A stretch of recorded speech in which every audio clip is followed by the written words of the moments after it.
बैलाला असला होता, त्याला कुणी पोरगी देना, त्याची बघून ती म्हणायची लय वयाचं पोरग आहे म्हणायची. तर त्याला डॉक्टरनं सांगितलं इथनं बिलाल काळ्याच्या त्या काळ्या पुलापर्यंत बांदलवाडीच्या पुलापर्यंत नुसता पळत सुटायचा बिलाल. रोज आम्हाला सकाळच्या पारी नजर पडायचा, रोज नीती नियमानं. येताना बी पळत आणि जाताना पळत. त्याचं घाम निघून निघून निघून पोरग असं झालं तेव्हा त्याला पोरगी दिली या. त्याचं लगीन सुद्धा दाद्या जमत नव्हतं. आणि तू काय येड्याचा विचार, तू जरा पळके दाना नुसता तू फिरायला गेलो नी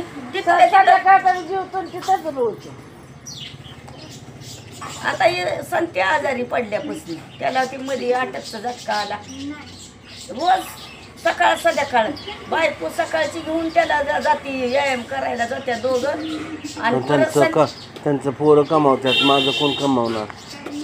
ठेव करता करता परमेश्वर तुझा हाताला लेकरं तुझ्या हाताला येते, तुझा उलट एक हात सोन्याचा आणि एक हात चांदीचा होईल. माहिती आहे का? कमावणार आता हायतलं नुशी तू आता कष्ट घेतलं त्यांचं तरी तुला मोर सुकाट होते केलंय बापाने म्हणून. तसं म्हणू कोण नशिबाच्या मोर कुठं नाही जायचं. नशीब कवात पलटी मारल ही सांगता येत नाही. तुझा आता हा दलिंद्र आहे ना तर त्यांच्या राजा तुझी दलिंद्र पहिलं ते बंद करा, अजिबात चालू करायचं नाही. येडं लागले तुम्हाला.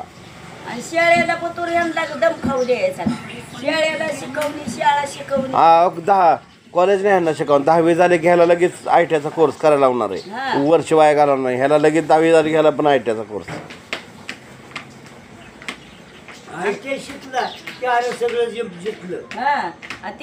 त्यांचं कोर्स पुरं झालं ना तर कोर्स पुरं झाले की त्यांना कुठलं कॉल येते.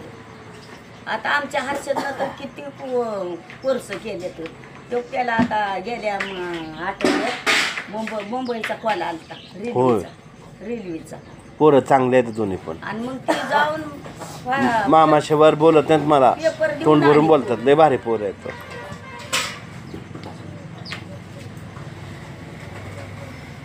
होय काय म्हणते पण एक पूर्वी काय म्हणते का तिला. होय एक पोड वाट ऑपरेशन झाली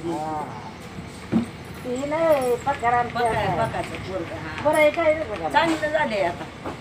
काय म्हणून सडक दादाने अशी काढली आमच्या दारात का तशी काढली कोणाला नाही अशी जायची ना आमचं जात